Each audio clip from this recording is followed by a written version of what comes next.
اعوذ باللہ من الشیطان الرجیم بسم اللہ الرحمن الرحیم۔ محترم سامعین و ناظرین السلام علیکم۔ وظائف کی دنیا آفیشیل میں آپ سب کو خوش آمدید۔ آج کا ہمارا موضوع ہے رجت کیا ہے۔ سب سے پہلے رجت ہے کیا، اس کے اوپر ہم بات کریں گے۔ کسی بھی ایکشن کا ری ایکشن رجت کہلاتا ہے۔ فن عملیات کے اندر کی دنیا کی میں یہ بات کر رہا ہوں۔ رجت عاملین کے اوپر بھی آتی ہے، رجت فن عملیات سیکھنے والوں کے اوپر بھی آتی ہے، رجت وظائف کرنے والوں کے اوپر بھی آتی ہے۔ سب سے پہلے میں بات کروں گا کہ رجت ہے کیا۔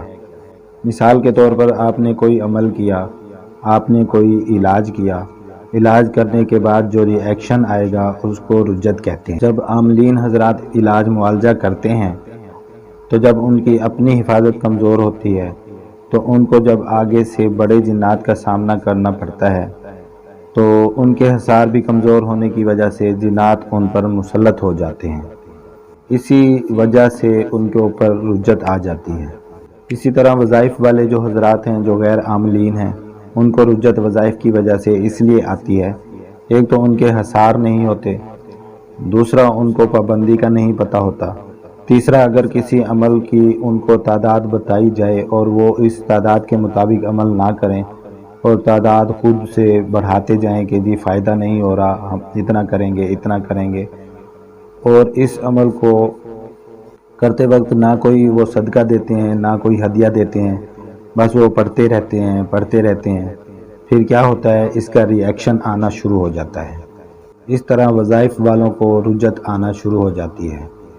وظائف والوں کی رجت ختم کرنے کا طریقہ میں آپ کو بتا دیتا ہوں۔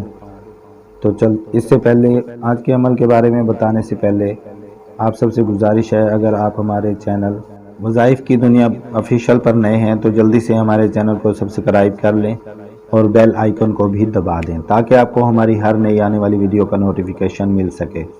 جو فیس بک پر فیو ویورز اس ویڈیو کو سن رہے ہیں ان کے لیے اسی ویڈیو کے کمنٹ میں چینل کا لنک دے دیا گیا ہے، وہاں سے اس لنک کو کاپی کریں اور ہمارے چینل کو یوٹیوب پر وظائف والوں کی رجت ختم کرنے کا طریقہ نوٹ فرما لیں۔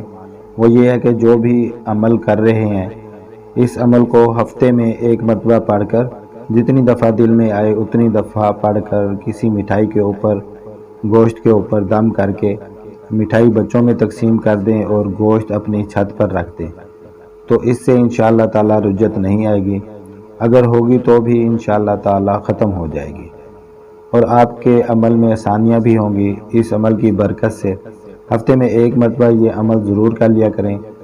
یہ عمل وظائف والوں کے لیے ہے۔ اب عاملین کی طرف آتے ہیں کہ عاملین کو رجت اور کس وجہ سے آتی ہے۔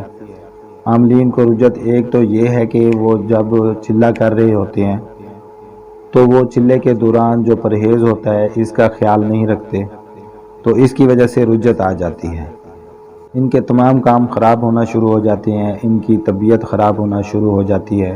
وہ عاملین حضرات جو جناتی چلے کر رہے ہوتے ہیں، جب وہ حاضری کے چلے کر رہے ہوتے ہیں یا وہ چلے جن کے پیچھے جنات کی باقاعدہ معاونت ہوتی ہے، غائبی یا ظاہری، ان کے جو چلے کر رہے ہوتے ہیں ان کے اندر بالخصوص جو اعمال کی پابندی ان کے استاد نے بتائی ہوتی ہے، پابندی کی جو عاملین حضرات پابندی نہیں کرتے تو ان کے اوپر سخت رجت آ جاتی ہے۔ اور یاد رکھیں وہ رجت کسی عمل سے ختم نہیں ہوتی، وہ کسی بھی وظیفے سے ختم نہیں ہوتی، وہ رجت آپ سے آپ کے استاد ہی ختم کریں گے، کیونکہ استاذہ کرام جب عمل دیتے ہیں تو وہ اپنے موکلین کو حکم دیتے ہیں کہ ہم نے اس بچے کو یہ عمل دیا ہے، آپ نے اس عمل کی اس کے ساتھ معاونت کرنی ہے۔ پھر آپ کے عمل کرتے وقت آپ سے بد پرہیزی، مطلب جو بھی استاد نے پرہیز بتایا، تعداد بتائی، پرہیز جلالی اور جمالی بتایا، جو بھی طریقہ اور ترتیب بتائی، جب بھی آپ اس سے ہٹیں گے تو جنات کو پتہ چل جاتا ہے اور جنات آپ کی ٹھکائی کر دیتے ہیں۔ ان جنات کو روکے گا کون؟ ان جنات کو صرف اور صرف آپ کے استاد روک سکتے ہیں۔ بہرحال یہ سب ہر استاد کی اپنی طاقت اور ترتیب کے مطابق ہوتا ہے۔ میں نے آپ کو چلے کی ترتیب اور رجت کا طریقہ بتا دیا کہ رجت کیوں آتی ہے۔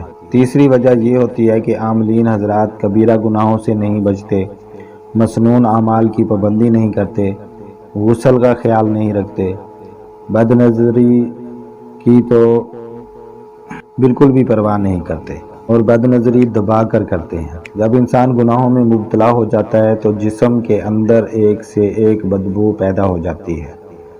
وہ بدبو ہمیں تو محسوس نہیں ہوتی، لیکن جو نورانی اعمال کے جنات ہوتے ہیں ان کے وہ گناہوں کی بدبو محسوس ہو جاتی ہے۔ اس بدبو کی وجہ سے وہ جنات آپ سے دور ہو جاتے ہیں اور شیاطین آپ پر مسلط ہو جاتے ہیں۔ پھر آپ کو رجت ہونی شروع ہو جاتی ہے، آپ کو نقصانات ہونا شروع ہو جاتے ہیں، جنات آپ پر حاوی ہو جاتے ہیں۔ رجت آنے کی ایک اور وجہ یہ بھی ہے کہ اپنے استاد سے بدگمانی کرنا، اپنے شیخ سے بدگمانی، اپنے استاذہ اور اپنے شیخ کے ایوب کی عیب جوئی کرنا، ان کے عیب تلاش کرتے رہنا، محفل میں بیٹھ کر ان کی برائی کرنا۔ دیکھیں، اگر آپ اپنے استاد کی برائی کر رہے ہیں، استاد کو تو یہ نہیں پتہ چلے گا، یہ تو اللہ کا اور آپ کا معاملہ ہے، یا جو سن رہا ہے اس کو پتہ ہے۔ لیکن ایک اور بھی ہے جو سن رہا ہے، وہ آپ سے زیادہ آپ کے استاد کا مخلص ہوگا۔ جس استاد سے آپ نے عمل لیا ہے، اس عمل کے جو جنات اور موکلات استاد جی نے آپ کو دیے ہیں وہ آپ کے ساتھ رہتے ہیں، تو جب آپ استاد کی برائی کریں گے وہ جنات آپ سے دور چلے جائیں گے، واپس آپ کے استاد کے پاس چلے جائیں گے، اور جاتے جاتے وہ دو چار آپ کو لگا کر بھی جائیں گے۔ بعض دفعہ وہ آپ کے تمام اعمال خراب کر کے چلے جاتے ہیں۔ اس لیے آپ نے اپنے استاد کی برائی نہیں کرنی، ان کے لیے کسی قسم کی دل میں بدگمانی نہیں رکھنی، ہمیشہ آپ نے ان کی عزت کرنی ہے اور احترام کرنا ہے۔ اگر آپ کو لگے کہ آپ کا آپ کے استاد کے ساتھ اب مزید گزارا نہیں، تو آپ معذرت کر کے، دوبارہ بتا رہا ہوں، معذرت کر کے لڑنا بالکل نہیں ہے۔ آپ نے ان سے کہنا ہے کہ حضرت جو میں نے اعمال آپ سے لیے ہیں، اگر آپ اجازت دیں تو میں ان کو اپنے پاس رکھوں، نہیں تو آپ واپس لے لیں، میں اور اعمال کرنا چاہتا ہوں اور میں کسی دوسرے استاد کے ساتھ جڑنا چاہتا ہوں۔ اگر کوئی میرے لائق کوئی خدمت ہو تو آپ بتا دیں۔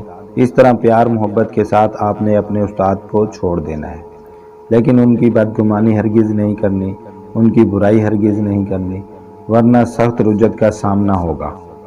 دوسرا، میں عرض کرتا چلوں کہ عاملین حضرات کو تکبر بالکل نہیں کرنا چاہیے، اور تکبر میں آ کر کسی دوسرے عامل